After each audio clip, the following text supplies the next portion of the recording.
spiral of death into which single trees are woven causes changes in the entire forest ecosystem, which are most visible in changes in the species compositions of undergrowth plants.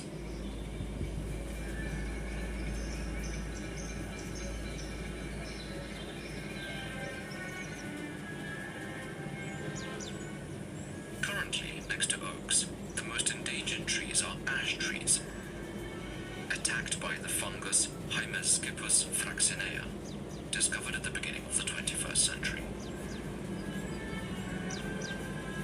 This pathogen creates small fruiting bodies on ash shoots.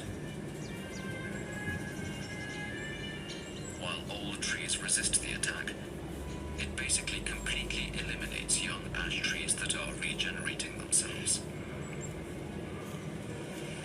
Elms are another threatened tree,